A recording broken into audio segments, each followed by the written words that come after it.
Hey, periods 1, 2, 3, and 4. My computer is lagging, being extra slow. So if you didn't show up to the optional uh, review for today, don't worry. You have this video that you can use. I'm going to be reviewing everything from 1 through chapters 1 and then 9 through 12 today. Keep in mind that on Google Classroom, there are other chapters, and I will post that either tonight or tomorrow. So make sure you get out a blank piece of paper and pencil for notes. Also, breathe, smile, God's gotcha. It's all going to be okay. So the way I'm going to do this is as I go through the worksheets, I'm going to ask you questions to attempt to assist you with recall. If you remember correctly, one of the best ways to commit something to memory is to struggle to find the answer, right? Going back and creating those synapses for your brain to create recall, to make the pathways to connect those concepts is going to solidify and fortify. So, for sake of time, I'm just going to ask a question and shortly after that, give the answer. If you want to really struggle to find the answer, pause the video, attempt to find it yourself. If you can't, I'm going to give you the answer. With that said, we're going to start with chapter 10, 11, and 12 first, and then we'll finish up quickly with 9 and 1. Why 10, 11, and 12, you ask? Because what better way to start preparing for finals than begin with the preparing for tests and exams chapters. If you remember, chapter 10, 11, and 12 are all three about tests and exams. Chapter 10 really focuses on master's lists, as well as other techniques like the Feynman technique.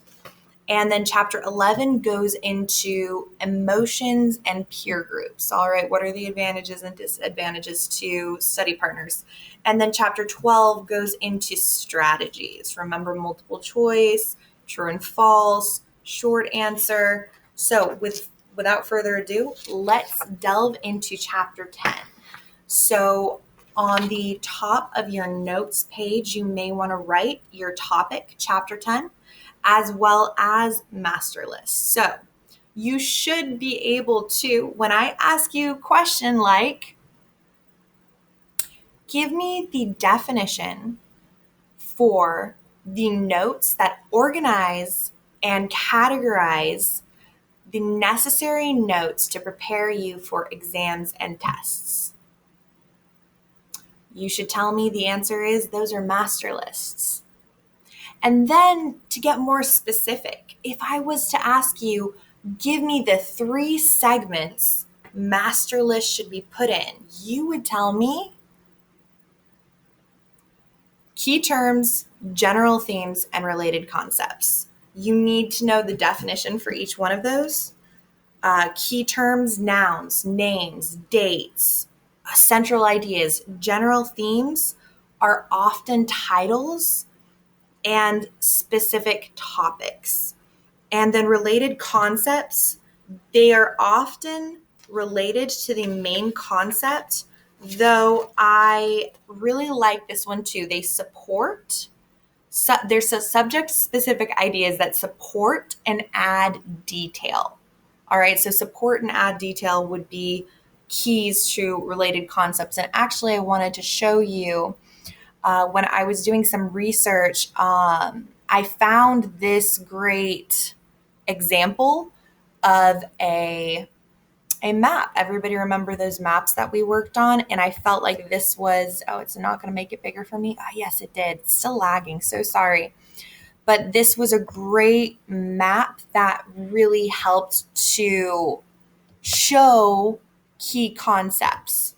So right here, we have our key term, which also could be sometimes a general theme and key terms. Sometimes they overlap. Junk food. And then we have marketing, price, cost, accessibility, health risks. These are all related to junk food, but these specific ideas